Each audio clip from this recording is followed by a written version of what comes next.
आज हम लोग सेकेंड ईयर के मॉडल पेपर को देखेंगे। इससे पहले सेकेंड ईयर में एक मॉडल पेपर इस यूट्यूब चैनल पे लोड कर दिया गया है। अब ये सेकेंड ईयर का दूसरा मॉडल पेपर होगा। जो लोग जिनका पेपर होने वाला है वो लोग इस मॉडल पेपर को ज़रूर देख के जाएँ। जिनका पेपर हो चुका है वो लोग कृपया कमेंट में ये बताएँ कि ये क्वेश्चंस उनके लिए लाभदायक है या नहीं है, ठीक ना। अब यहाँ पे आप देखिएगा मॉड्यूल नेम में देखिए इलेक्ट्रीशियन है, सेकेंड ईयर का 27 अगस्त 2024 को पेपर था 9:11 पे, ठीक ना। यहाँ लड़के का फ़ोटो दिखाता था पहले, अब नहीं दिखाता है। यहाँ पे रोल नंबर आपका होगा, रजिस्ट्रेशन नंबर होगा, यहाँ पे आपका नाम लिखा होगा, ठीक ना। आपको login ID password exam centre पे प्रोवाइड कराई जाएगी, ठीक ना। ज़्यादा समय ना लेते हुए हम लोग क्वेश्चन पे आगे बढ़ते हैं। देखिए दिखा है डायनेमिक्स और ट्रांजिएंट के अनुसार ड्राइव का वर्गीकरण कौन सा है। कौन सा वर्गीकरण है? कंट्रोल ट्रांजिएंस पीरियड है। नेक्स्ट क्वेश्चन पे हम आगे बढ़ते हैं। जैसा कि चित्र में दिखाया गया स्टार्टर प्रतीक का क्या नाम है। ये जो चित्र में दिखाया गया है इस स्टार्टर प्रतीक का क्या नाम है? तो स्टार डेल्टा स्टार्टर। कौन सा स्टार्टर है? ये स्टार डेल्टा स्टार्टर। बहुत इंपॉर्टेंट है, नोट डाउन कर लीजिएगा। चित्र में दिखाए के अनुसार डिवाइस का क्या नाम है। ये जो डिवाइस है इस डिवाइस का क्या नाम है? इस डिवाइस का नाम है डायक नाम है, ठीक ना। नेक्स्ट आगे बढ़ते हैं। चित्र में दिखाए गए नियंत्रण पैनल वायरिंग में प्रयुक्त सहायक उपकरण का नाम क्या है। ये जो उपकरण है इसका क्या नाम है? इस उपकरण का क्या नाम है? देखिए ये फर्स्ट ईयर का क्वेश्चन है लेकिन सेकेंड ईयर में दे दिया है। ग्रोमेट नाम है इसका। क्या नाम है? ग्रोमेट नाम है। नेक्स्ट 3 क्लास 36 स्लॉट 12 कोआइल 4 पोल स्टेटर बाइंडिंग के लिए स्लॉट के संदर्भ में कला विस्थापन की गणना करें। तो आप गणना कर नहीं सकते हैं तो आप यहाँ पे डायरेक्ट 6 स्लॉट लिख दीजिए। कोई सा फॉर्मूला होता है गणना करने का, लेकिन अब उतना समय है नहीं कि हम आप लोगों को फॉर्मूला बताएं। हम आप लोगों को सीधा सा ये दिखाना चाहते हैं कि पेपर आता कैसे है, इसमें कैसे कैसे क्वेश्चन पूछे जाते हैं ताकि आप आसानी से पास हो जाओ। नेक्स्ट क्वेश्चन है अल्टरनेटर में आर्मेचर प्रतिक्रिया के कारण डीमैग्नेटाइजिंग प्रभाव की भरपाई कैसे की जाती है। तो कैसे की जाती है? क्षेत्र उत्तेजना धारा को बढ़ा के हम डीमैग्नेटाइजेशन प्रभाव को कम कर सकते हैं या फिर उसकी भरपाई कर सकते हैं, बात एक ही है। यदि अल्टरनेटर का क्षेत्र उत्तेजन बढ़ा दिया जाए तो क्या होगा? तो विचुंबकन प्रभाव को रोकता है। ये विचुंबकन प्रभाव को क्या करेगा? रोकेगा ये।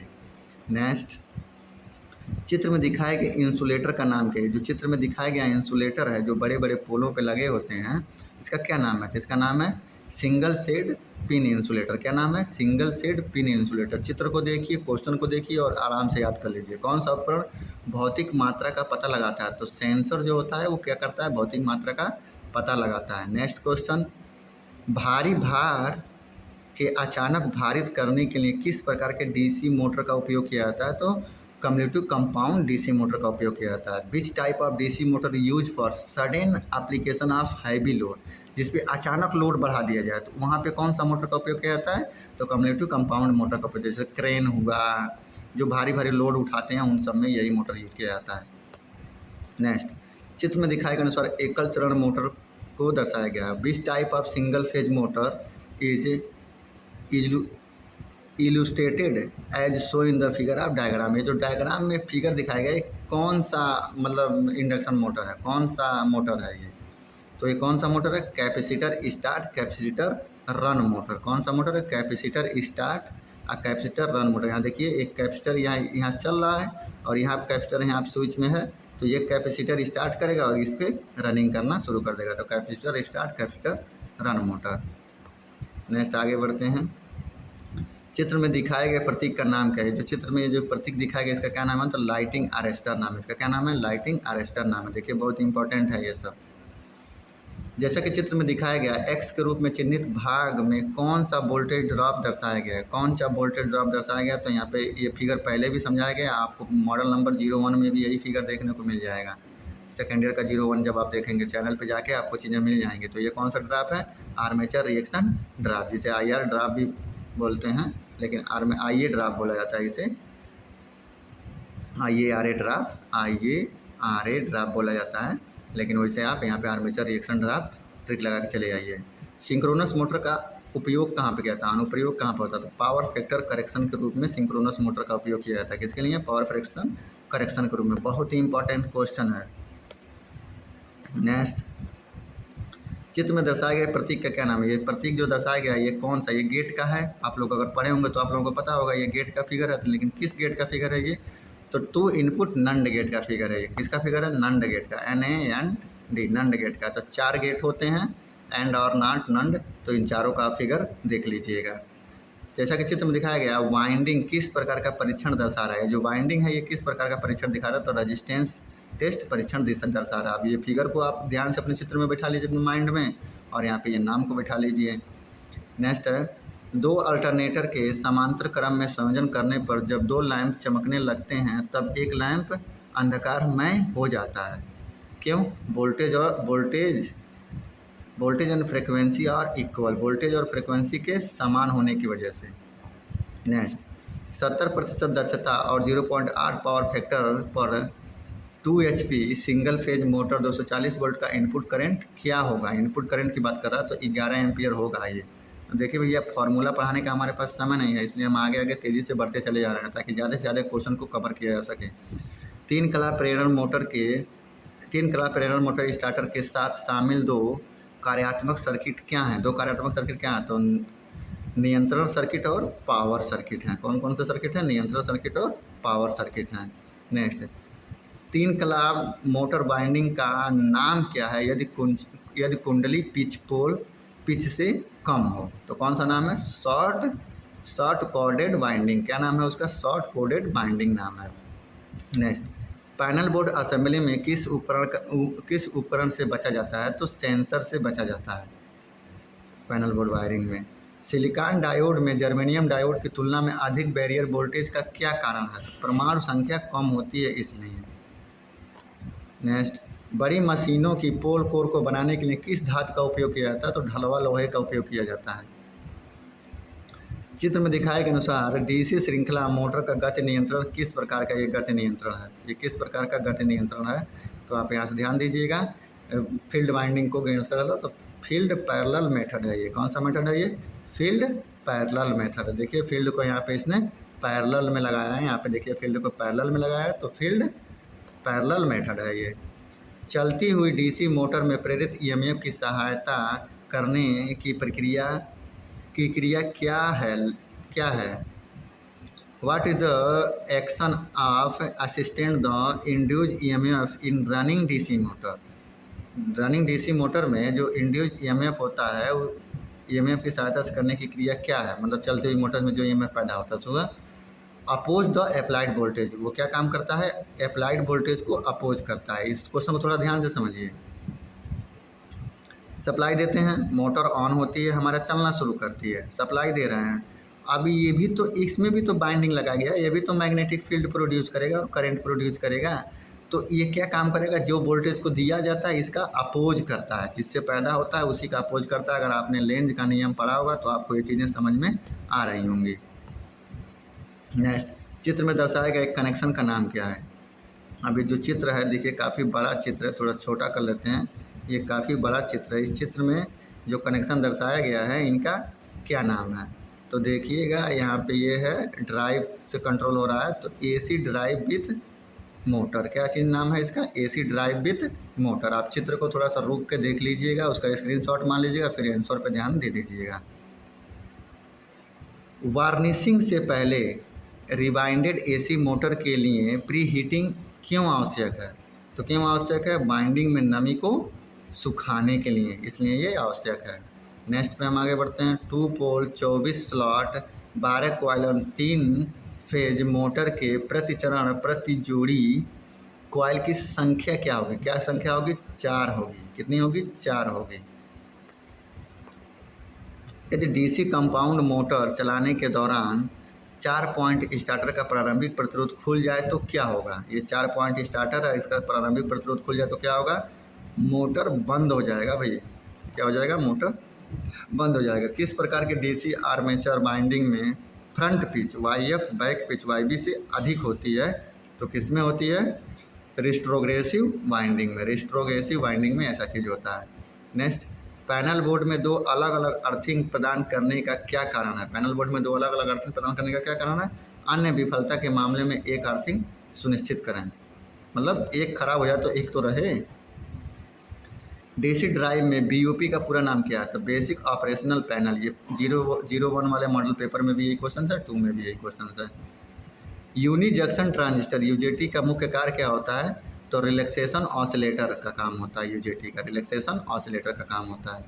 वोल्टेज और एम्पियर प्रति घंटे की गणना करें यदि समांतर में जुड़े 4 सेल 1.5 8 एम्पियर हावर्स के रूप में रेटेड की गई हैं तो 1.5 32 AH होगा इसका रेटेड, मतलब रेटेड जो एम्पियर हावर्स होगा वो 1.5 डैश 32 एम्पियर हावर्स होगा। 4 सेल हैं भाई ना, यहाँ पे जुड़े 4 सेल, तो 4 सेल में हमने जोड़ दिया तो उसका एम्पियर हावर्स बढ़ जाएगा, चूँकि पैरेलल में हम जोड़ रहे हैं। तो 8 चौक को 32 ही हो गया, और इसका जो मेन वोल्टेज होगा वो तो होगा ही होगा, तो वही ना होगा सेम टू सेम वही चीज़। जैसा कि सर्किट में दिखाया गया डीसी जनरेटर का नाम क्या है? ये जो डीसी जनरेटर सर्किट में दिखाया गया है इसका क्या नाम है? अब ऑप्शन में चलते हैं तो सेपरेटली एक्साइटेड डीसी जनरेटर। देखिए कहीं ना कहीं बैटरी से सप्लाई दिया जा रहा होगा, दिया जा रहा है डीसी सोर्स से, तो ये भी क्वेश्चन 01 में समझाया गया है। क्लास ए एम्पलीफायर का मुख्य लाभ क्या है? तो न्यूनतम विकृत। क्लास ए एम्पलीफायर का मुख्य नाम क्या है? न्यूनतम विकृत। PWM का पूरा नाम क्या है? PWM का पूरा नाम क्या है? Pulse with modulation. Pulse with modulation नाम है। जैसा कि चित्र में दिखाया गया है, एक्स के रूप में चिन्हित स्लॉट का क्या उद्देश्य है? ये जो स्लॉट यहाँ पे एक्स के रूप में चिन्हित दर्शाया गया है, एक्स का क्या नाम है? तो कुंजी तरीका ठीक करने के लिए। किसके लिए? कुंजी तरीका ठीक करने, ताकि वो जाके आसानी से यहाँ पे फिट होकर बैठ जा सके।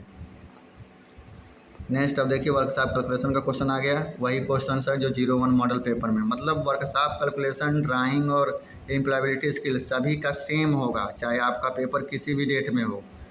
फर्स्ट ईयर वालों का फर्स्ट ईयर में सेम होगा, सेकेंड ईयर वालों का सेकेंड ईयर में सेम होगा। तो अगर किसी का पेपर हो रहा है तो उनसे आप बात कर लीजिए कि क्वेश्चन किस हिसाब से आ रहे हैं। A+B का विस्तार रूप नीचे आपका आंसर दिया गया है, A² + B² + 2AB। नेक्स्ट आगे बढ़ते हैं। लंबाई में परिवर्तन को किस संकेत से दर्शाया जाता है? लंबाई में परिवर्तन को किस संकेत से दर्शाया जाता है? तो DEL से दर्शाया जाता है। अगर आपने इंटरमीडिएट में डिफरेंशियल इक्वेशन पढ़ा है तो आपको ये चीज़ें समझ में आ रही होंगी। A पर M गुणे A पर N फार्मूला का मतलब क्या है? तो A पर M + N हो जाएगा। ये गुणा है, अगर यही भाग होता तो बटे में आ जाता, मतलब माइनस वाला हो जाता। नेक्स्ट आई किसको निरूपित करती है? तो आई किसको निरूपित करती है? तो इंटरेस्ट को निरूपित करती है। पी प्रिंसिपल को निरूपित करता है। आर रेट को निरूपित करता है।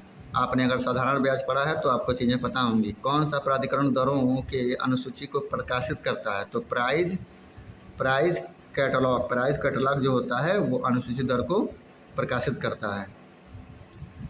यहाँ पे दिया है गणना करिए तो जोड़ लीजिए।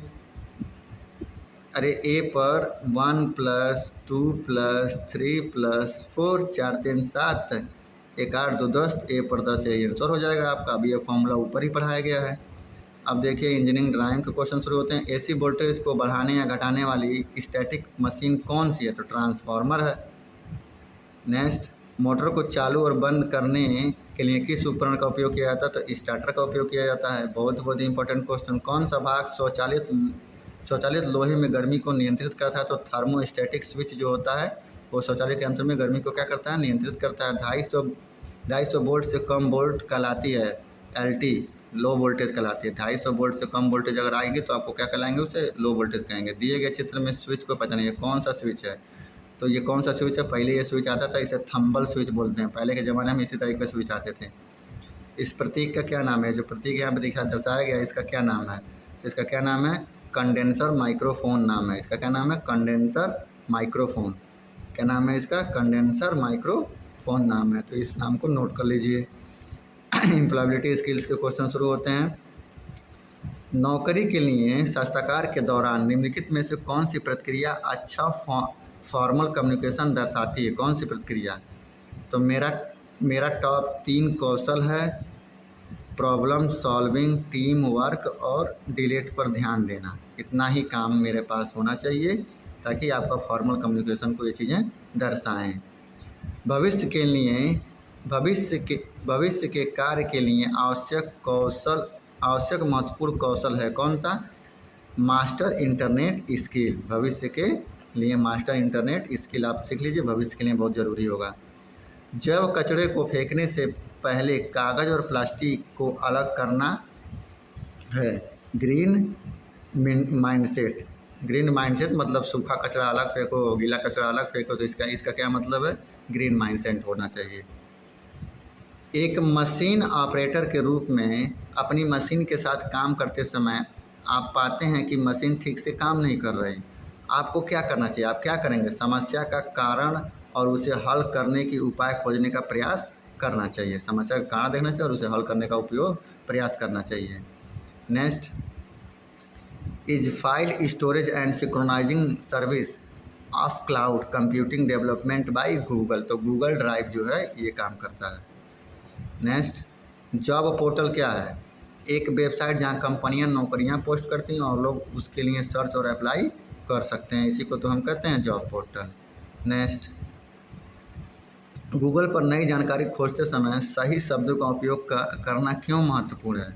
सही और उपयोगी जानकारी पाने के लिए, नहीं तो एक शब्द बदल दोगे कुछ और गूगल ढूंढ के दे देगा। नौकरी के लिए इंटरव्यू के दौरान यदि आप किसी प्रश्न को सुन या समझ नहीं पाते तो आप क्या कहेंगे? क्षमा करें, मुझे समझ में नहीं आया। क्या आप कृपया प्रश्न दोबारा दोहरा सकते हैं? Sorry, I did not understand, could you please repeat the questions. एक बिजनेसमैन की तरह सोचने का क्या मतलब है? समस्याओं को ठीक करने योग्य चीज़ों के रूप में देखना। एक बिजनेसमैन की तरह सोचना यही होता है। Seeing problems as things to fix. Next question problem को सॉल्व करने के नए तरीके के बारे में सोचना क्यों महत्वपूर्ण है? नए आइडिया काम को आसान और तेज बना सकते हैं, इसलिए। कार्यस्थल में निम्नलिखित में से कौन सा कौशल लोगों के लिए आवश्यक है? तो दयालु और बीइंग काइंड एंड लिसनिंग, यही आपके लिए आवश्यक है कार्यस्थल पे। इनफॉर्मल कम्युनिकेशन क्या है? ऑफिशियल वर्क अरेंजमेंट से बाहर कैजुअल कन्वर्सेशन, घर फैमिली में बतियाओ, ये सब चीज़ें इनफॉर्मल में आता है। फॉर्मल रिटर्न कम्युनिकेशन का उदाहरण क्या है? Writing and email to your manager, ये फॉर्मल है। व्हाट्सएप नहीं है, वो तो इनफॉर्मल ही हो जाएगा। यह विश्वास करना कि आप में अपने सपने को हासिल करने की क्षमता है कहलाती है सेल्फ बिलीव्स, आत्मविश्वास। नेक्स्ट नौकरी पाने के लिए सबसे ज़रूरी स्किल कौन सी है? इंटरव्यू स्किल सबसे ज़रूरी है, इंटरव्यू को निकालना। इंटरव्यू में अगर आप बढ़िया से चीज़ों को बात करते हो तो आपको आसानी से नौकरी मिल जाती है। नेक्स्ट है वह व्यक्ति जो किसी व्यवसाय के शुरुआत से जुड़ा है उसे कहा जाता है उद्यमी, एंटरप्रेन्योर्स। नेक्स्ट एक साथ अच्छा काम करने का क्या मतलब है? एक साथ अच्छा काम करने का मतलब है विचार साझा करना, सुनना और साथ मिलकर समाधान खोजना। कौन सी एक ऐप आधारित गिग इकोनॉमी है? कौन सी एक ऐप आधारित गिग इकोनॉमी है जो पार्ट टाइम जॉब करने वाले लोगों को मदद करती है? तो स्विगी है। कौन है? स्विगी है। कॉमा फुल स्टॉप और क्वेश्चन मार्क के उदाहरण है, किसके उदाहरण? पंक्चुअल मार्क्स के उदाहरण है। देखिए इम्प्लॉयबिलिटी स्किल्स जो पढ़ाए थे उसी में से ये क्वेश्चन है, पंक्चुअल मार्क्स के उदाहरण है। कार्यस्थल में ओपन लर्निंग का एक उदाहरण कौन सा है? कार्य प्रतिक्रियाओं में परिवर्तन को स्वीकार करना और अपनाना। क्या है? कार्य प्रतिक्रियाओं में परिवर्तन को स्वीकार करना और अपनाना। जब हम अपनी आवाज़ का उपयोग करके टाइप करना चाहते हैं तो हम का उपयोग करते हैं, किसका उपयोग करते हैं? वॉइस रिकॉग्निशन फीचर का उपयोग करते हैं। नेक्स्ट ऐसा क्या विकसित होता रहेगा जिससे नौकरियों में परिवर्तन आएगा? तो टेक्नोलॉजी से नौकरियों में क्या आएगा? परिवर्तन आएगा भाई। कोई व्यक्ति काम करने के लिए दूसरे शहर में जाने की योजना बना रहा है, उसे क्या कहेंगे? उसे जाने कि वहाँ यात्रा करने और रहने में कितना खर्च आएगा और सेव करना चाहिए। उसे सब कुछ सोचना चाहिए कि जाने में कितना खर्च लगेगा, कहाँ रहेंगे, कितना खाएंगे, कितना हम अर्न करेंगे, कितना हम सेव करेंगे। नेक्स्ट यहाँ से मूल रूप से समान प्रकृति के कार्य को करने के लिए कौन सा कौशल सीखना के लिए नया कौशल सीखना कहलाता है? क्या? अप स्केलिंग कहलाता है। मतलब पहले से आप कोई काम जानते हैं लेकिन कोई दूसरा काम आप सीखना चाहते हैं तो आप अपनी स्किल को क्या करना है? अप करना है, बढ़ा रहे हैं। नेक्स्ट, आपके पास आभूषण व्यवसाय के लिए एक इंस्टाग्राम पेज है। आपको दर्शकों से जुड़ने के लिए क्या करना चाहिए? सोशल मीडिया पर स्टोरीज के रूप में अपने व्यवसाय के बारे में दैनिक अपडेट शेयर करते रहना चाहिए। तो देखिए यहाँ पे 02 मॉडल पेपर का एंड किया जाता है, जो कि सेकेंड ईयर का है। तो सेकेंड ईयर में टोटल 2 मॉडल पेपर डाल दिए गए हैं। जिनका भी पेपर सेकेंड ईयर में है और वो लोग कुछ भी पढ़ाई नहीं किए हैं, तो इस मॉडल पेपर को देख के ज़रूर जाएँ। उनको बहुत सारे क्वेश्चंस का फ़ायदा मिलेगा यहाँ पे। अगर कोई क्वेश्चंस आपको समझ में नहीं आए तो आप लोग कमेंट करें हमें। जो लोग इस चैनल पे नए हैं वो चैनल को सब्सक्राइब करें, ताकि आने वाले समय में भी उनको ITI से रिलेटेड जितनी भी भर्तियाँ होंगी, जितनी भी वैकेंसी होगी और पेट का जो एग्ज़ाम होगा, उन सभी का क्वेश्चन आंसर यहाँ पे मॉडल पेपर कराया जाएगा। तो आप लोग ध्यान से देख लीजिए। वीडियो देखने के लिए आप सभी लोगों का धन्यवाद। मैं यहाँ पे इस सेशन का एंड करता हूँ। कल मैं दूसरा मॉडल पेपर लेके आऊँगा। धन्यवाद आप सभी लोग।